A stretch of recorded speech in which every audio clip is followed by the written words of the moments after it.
नमस्कार दर्शकों, कुंडली ज्ञान में आपका स्वागत है। मैं आपकी ज्योतिष मित्र रूपाली।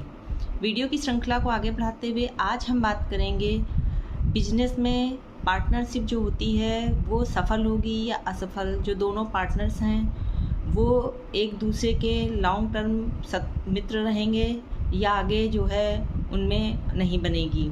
तो आज हम ये विषय ले रहे हैं। अगर अभी तक आपने मेरे वीडियो को सब्सक्राइब नहीं किया है तो प्लीज़ इसे सब्सक्राइब करिए और हमारे वीडियो को लास्ट तक देखिएगा।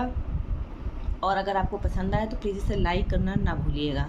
चलिए हम वीडियो को आगे बढ़ाते हुए बात करते हैं बिजनेस में पार्टनरशिप सफल होगी या असफल।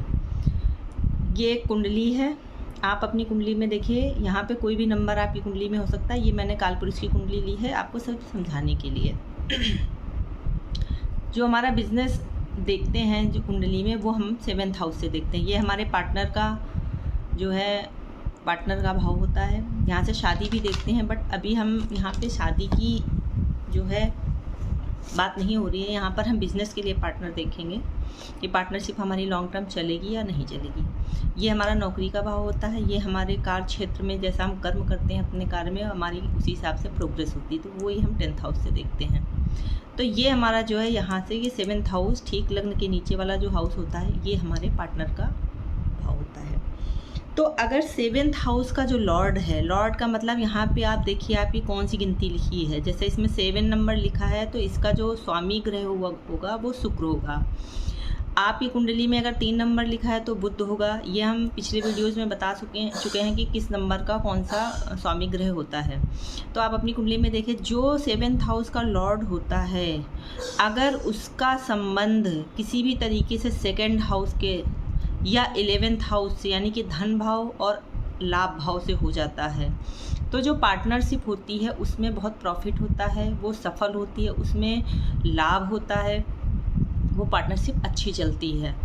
और इसी तरीके से अगर 7th भाव में कोई शुभ ग्रह बैठा है यहाँ पर या शुभ ग्रह की कहीं से दृष्टि पड़ रही है तब भी जो है पार्टनरशिप बहुत अच्छी चलती है, लॉन्ग टर्म चलती है और उससे प्रॉफिट होता है। इसी तरीके से अगर जो 10th हाउस है, 10th हाउस का जो लॉर्ड है या 10th हाउस से जो ये भाव है यहाँ से जो है 2nd हाउस या 11th हाउस के लॉर्ड का कोई संबंध बन जाता है, चाहे दृष्टि संबंध हो चाहे साथ में बैठे हों, किसी भी तरीके से अगर संबंध बन जाता है तो भी पार्टनरशिप बहुत अच्छी चलती है। इसी तरीके से अगर जो है 7th हाउस का जो लॉर्ड है, 7th हाउस का जो लॉर्ड है जैसे यहाँ पे 7 नंबर लिखा है तो शुक्र, अगर शुक्र जो है त्रिक भाव में बैठ जाता है, ठीक है, या तो भी जो अगर त्रिक भाव में बैठ गया तो पार्टनरशिप बहुत अच्छी नहीं चलती है, सफल नहीं होती है। या 7th हाउस का लॉर्ड 6th हाउस में जाके बैठ जाता है, ये हमारे शत्रु का भाव होता है, तो पार्टनरशिप जो है लॉन्ग टर्म नहीं चलती, आगे जाके दोनों में शत्रुता हो जाती है, लड़ाई झगड़ा हो जाता है और बिजनेस बंद हो जाता है। या 6th हाउस का जो लॉर्ड है जहाँ का जो स्वामी ग्रह है वो जाके 7th हाउस में बैठ जाता है, या इन दोनों का कोई संबंध बन रहा है किसी भी तरीके से तो भी पार्टनरशिप आगे लॉन्ग टर्म नहीं चलती है, दोनों में शत्रुता हो जाती है। इसी तरीके से अगर 7th हाउस का जो लॉर्ड है वो नीच का है, शत्रु की राशि में है, कमज़ोर है और त्रिक भाव में है, अस्त है, तो भी पार्टनरशिप लॉन्ग टर्म नहीं चलती है, असफल हो जाती है।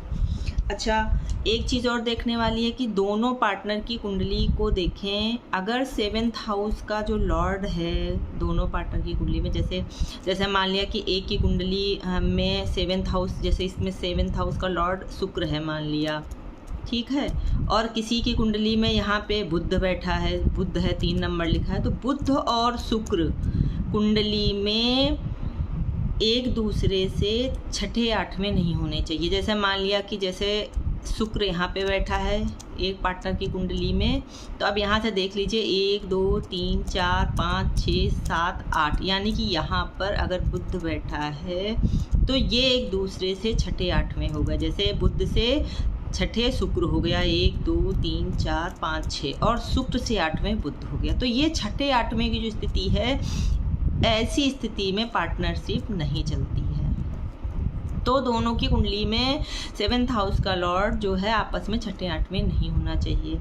इसी तरीके से 7th हाउस का जो लॉर्ड है तो ऐसे में जो है छठे आठवें अगर होता तो पार्टनरशिप बहुत लॉन्ग टर्म नहीं चलती है और पार्टनरशिप बंद हो जाती। इसी तरीके से 7th हाउस का जो लॉर्ड है, अगर वो जो है एक दूसरे से दूसरे और 12वें है कुंडली में, ये भी आपको देखना है। एक मान लीजिए जैसे शुक्र और बुध है, एक दूसरे से जो है दूसरे और 12वें हैं। मान लिया कि जैसे शुक्र जो है यहाँ पे बैठा है, यहीं पे मान लेते हैं हम आपको समझाने के लिए, शुक्र यहाँ पे बैठा है, तो यहाँ से यहाँ पर बुध है, यानी कि यहाँ पर बुध नहीं होना चाहिए, यहाँ पे।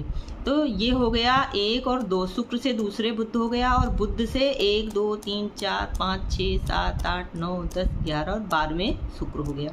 तो आपस में दूसरा और 12वें का भी संबंध नहीं होना चाहिए। इसमें ऐसे में क्या होता है कि पार्टनरशिप तो चलती है पर उसमें प्रॉफिट नहीं होता है, इनकम कम होती है और ख़र्चा ज़्यादा होता है, अपनी जेब से लगाना पड़ता है, और फिर आगे चल के वो कहीं ना कहीं जो पार्टनरशिप होती है, जो बिज़नेस होता है, वो बंद हो जाता है। तो ये कुछ बेसिक परिस्थितियाँ हैं, स्थितियाँ हैं जो मैंने बताई है एक शॉर्ट वीडियो में। बहुत लॉन्ग मैंने नहीं लिया है वीडियो को, बहुत शॉर्ट में बताया है कि आप अगर कोई बिज़नेस करना चाहते हैं तो आप पहले ये बेसिक चीज़ें देख लीजिए कुंडली में कि जो है पार्टनरशिप जो आपका है, जो आपका पार्टनर है, वो उसकी कुंडली में और आपकी कुंडली में कहीं अगर ऐसी स्थितियां हैं तो आप देख लीजिएगा वो बिज़नेस आगे सफल होगा या असफल होगा, उसी हिसाब से आप अपना पार्टनरशिप करिएगा।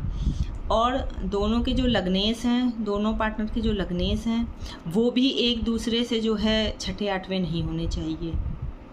जो यहाँ पे लग्न में जो जैसे यहाँ पे 1 नंबर लिखा है तो इसका स्वामी ग्रह मंगल है, किसी आपका जो पार्टनर है मान लिया उसका स्वामी ग्रह गुरु है, तो वो भी एक दूसरे से छठे आठवें नहीं होना चाहिए और दूसरे और 12वें भी नहीं होना चाहिए। ये दोनों ही चीज़ सप्तमेश पे और लग्नेश दोनों पे लागू होती है। इससे क्या है कि इनकम कम होगी और खर्चा ज़्यादा होगा। तो ये कुछ बेसिक चीज़ें हैं जो आपको अपने बिज़नेस अगर आप स्टार्ट करना चाह रहे हैं पार्टनरशिप में, तो ये आपको देखना है। अगर आपको मेरा ये वीडियो पसंद आया है तो प्लीज़ इसे लाइक और सब्सक्राइब करना ना भूलिएगा। जय श्री कृष्णा।